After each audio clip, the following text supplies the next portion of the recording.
好来，乡亲啊，继续来看高雄有一个24岁女骑士骑机车连弄2个红灯，警方就对伫后壁叫伊爱停车，也毋过伊是吹油门加速度来逃走，一路抓行个逆向，结果伫南马坑自动死亡。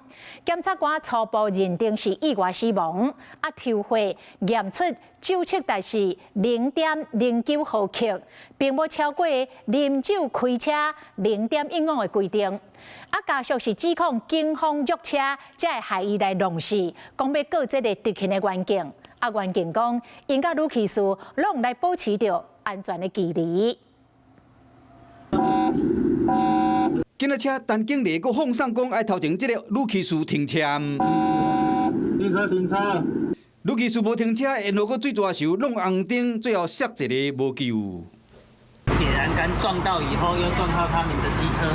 昨晚透早点外，24岁姓谢的女骑士出外去买宵夜，经过左营区为9路为6路的时，因为连弄2个红灯，顺为警方阵呢一直甲约，最后伫2公里600公尺外南马区后昌新路自动送去病院救无冤。检察官上验是头骨甲真个所在骨头拢断去，致死死亡。不过会后检测发现讲，摕来酒精值是0.09毫克，无达到0.15毫克标准。不过因为这个数字正接近，检方会阁送验伊排除误参。为谨慎起见，检察官于相验时指示法医抽血，送法医研究所检测酒精及毒品药物反应，令死者家属于相验时已委由律师提起告诉。家属悲痛的指控讲，这个女骑士不是通缉犯，嘛无早违禁品，是警方一直约才会发生悲剧。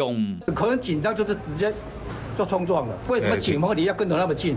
警方解释讲，当时是看到这个小姐有危险，才会无选择用影片来检举，当时嘛无约真晚。本案员警尾随期间，警车与骑士保持安全距离，过程中均未接触碰撞。警方讲，当时是一直对，有时减速到干那离差不多5公尺，这个女骑士加速的时，有时扭开到30-40公尺远。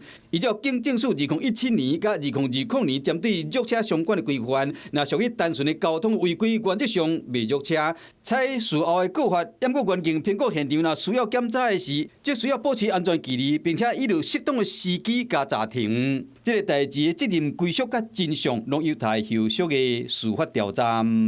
Hello， 我是蒋欣梅。想要抢先掌握最及时的新闻资讯吗？赶快订阅、按赞、开启小铃铛，锁定华视新闻 YouTube 频道。